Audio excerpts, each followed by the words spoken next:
கதை 22. நன்மைக்கும் தீமைக்கும் நாமே காரணம். அந்த விமானம் ஆப்பிரிக்காவிலிருந்து பறந்து வருகிறது. லண்டன் வந்து சேர்கிறது. அதிலே ஒரு பெண்மணியை அவசரமாக அழைத்து கொண்டு வருகிறார்கள். லண்டன் மருத்துவமனை ஒன்றில் கொண்டு போய் சேர்க்கிறார்கள். மருத்துவர்கள் விரைந்து வருகிறார்கள். அவர்களுக்கு தேவைப்படுகிற சிகிச்சையை கொடுக்கிறார்கள்.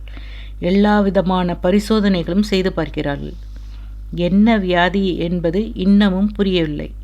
இப்படியே 5 நாட்கள் ஓடிவிட்டன. 6வது நாள் அவளிடம் சில வித்தியாசமான அறிகுறிகள். அவளுடைய தலைமுடி உதிரத் தொடங்குகிறது. அதற்கான காரணமும் புரியவில்லை.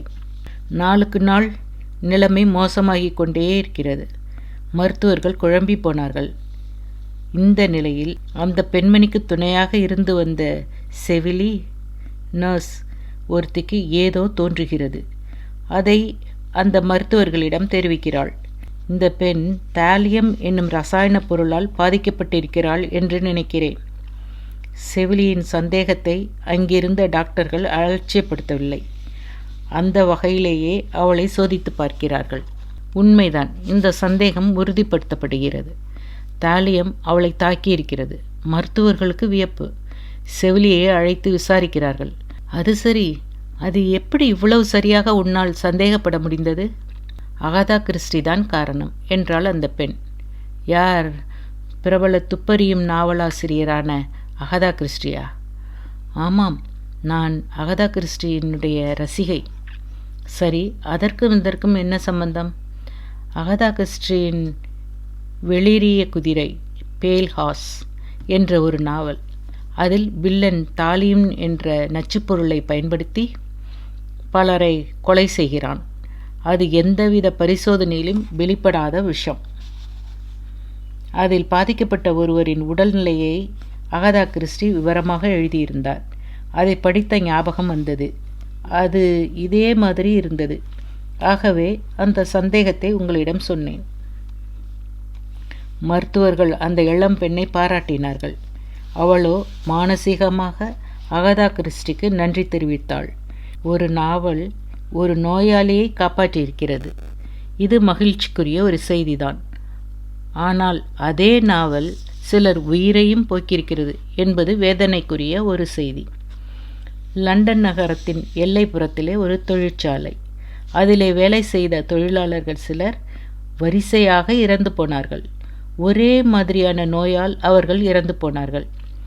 அது என்ன நோய் என்று யாருக்கும் புரியவில்லை. மருத்துவர்களால் கண்டுபிடிக்க முடியவில்லை. மர்மம் நீடித்தது. எனவே நிர்வாகம் காவல்துறைக்கு இது தெரியட்டும் என்று அவர்கள் காதில் போட்டு வைத்தது. அவர்கள் என்ன செய்தார்கள் தெரியுமா? ஒரு துப்பறியும் நிபுணரிடம் சொல்லி வைத்தார்கள். அந்த நிபுணர் ஒரு சாதாரண தொழிலாளி மாதிரி அங்கே நடமாடிக்கொண்டிருந்தார். அங்கே இருந்த சிற்றுண்டி சாலையில் ஒரு நாள் தேநீர் அருந்து கொண்டிருந்தபோது அடுத்திருந்த மேஜையை சுற்றி 5 தொழிலாளர்கள் உட்கார்ந்து ஊர்வம்பு பேசிக்கொண்டிருந்தார்கள். பேச்சு தொழிற்சாலை பக்கம் திரும்பியது. துப்பறியும் நிபுணர் காதுகளை தீட்டிக்கொண்டு அதே நேரம் நிதானமாக தேநீரை குடிப்பது போல் பாசாங்கு செய்து கொண்டிருந்தார். அவர்கள் பேச்சு மர்மங்கள் குறித்து வலம் வந்தது. டாக்டர்களால் கூட அது என்ன வியாதினே கண்டுபிடிக்க முடியலையாமே. ஏதாவது விஷமாயிருக்குமோ? பிரேத பரிசோதனையெல்லாம் பண்ணி பார்த்துட்டாங்க. விஷம் இருக்கிறதாக தெரியவே இல்லையாம். ஒருவேளை பரிசோதனையில் தெரியாத விஷம் ஏதேனும் இருக்குமோ? எப்பேற்பட்ட விஷமாக இருந்தாலும் பரிசோதனையில் தெரிந்துவிடும். இதுவரை அமைதியாக இருந்த 5வது ஆள் ஆரம்பித்தான். ஒருவேளை தாலியம் கொடுத்து கொண்டிருக்கலாமோ? அதை கண்டுபிடிக்க முடியாதாம். துப்பறியும் நிபுணர் இந்த 5வது ஆளை மனதுக்குள் பதிய வைத்து கொண்டார். டாக்டரிடம் போனார். இந்த மர்மச்சாவுகளுக்கு தாலியம் காரணமாக இருக்குமா என்று பாருங்களேன் என்றார். பார்த்தார்கள். உண்மை வெளிச்சத்துக்கு வந்தது. அந்த 5வது நபரை பிடித்து விசாரித்தார்கள். அவர் தானே குற்றவாளி என்று ஒப்புக்கொண்டான். அவன் வாக்குமூலம், நான் அகாதா கிறிஸ்டியின் வெளிரிய குதிரை நாவலை படித்தேன். தாலியம் பற்றி தெரிந்து கொண்டேன். அதை சோதிக்க விரும்பினேன்.